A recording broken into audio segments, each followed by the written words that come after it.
একটা প্রশ্ন করি, তুমি কি আজ সত্যিই খুশি? তুমি কি জানো আজ থেকে 1 বছর পর তুমি কোথায় থাকবে? নাকি তুমি শুধু ঘড়ির কাঁটার সঙ্গে সঙ্গে একটা জীবন কাটিয়ে দিচ্ছ যেটার কোনো গন্তব্য নেই?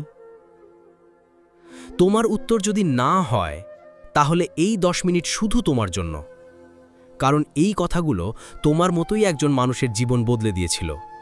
আজ হয়তো তোমার পালা। প্রত্যেকটা বড় গাছ একটা ছোট্ট বীজ থেকেই শুরু হয়। তুমি আজ যদি শুধু দিনে 15 মিনিট নতুন কিছু শেখো, 1 বছর পর তুমি এমন একজন হয়ে উঠবে যাকে নিজেই চিনতে পারবে না। একটা গল্প বলি। একজন ছাত্র ছিল যার নম্বর সবসময় কম। একদিন সে ঠিক করল প্রতিদিন 1 ঘন্টা নিজেকে দেবে। আজ সে একজন শিক্ষক। বড় স্বপ্ন পূরণ হয় ছোট অভ্যাস দিয়ে। তুমি যদি কখনো কোনো পরীক্ষায় ফেল করো, ব্যবসায় ক্ষতি হও বা কারোর কাছে না শোনো, তাতে তুমি হেরে যাওনি। তুমি শুধু একটি নতুন পথ শিখলে যেটা হয়তো কাজ করে না। টমাস এডিসন 1000 বার ব্যর্থ হয়েছিলেন। তারপর বলেছিলেন, আমি 1000 বার ব্যর্থ হইনি, আমি 1000টা উপায় শিখেছি যা কাজ করে না। তাই মনে রেখো, প্রতিবার পড়ে যাওয়ার পর ওঠাটাই জয়। মানুষ কি বলবে, এই ভয়টাই সবচেয়ে বড় শত্রু। তুমি যখন কিছু আলাদা করো, তখন মানুষ বলবেই, ও কি করছে, এটা দিয়ে কি হবে, বাড়ির ছেলে হয়ে এসব। কিন্তু একদিন ঠিক সেই কাজটাই তোমার পরিচয় হবে। স্টিভ জবসকে বলা হয়েছিল পাগল। এপিজে আব্দুল কালাম বলেছিলেন, সফল হতে গেলে তোমাকে মানুষের হাসির পাত্র হতে হবে। তাই ভয় না পেয়ে কাজ করো। কারো অনুমতি লাগবে না নিজেকে গড়তে। মানুষ কি বলবে, এই ভয়টাই সবচেয়ে বড় শত্রু।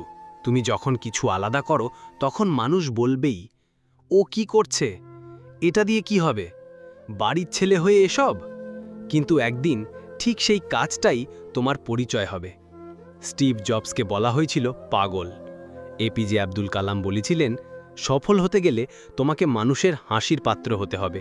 তাই ভয় না পেয়ে কাজ করো। কারো অনুমতি লাগবে না নিজেকে গড়তে। সময়ের চুরি ধরো, ফিরিয়ে নাও নিয়ন্ত্রণ।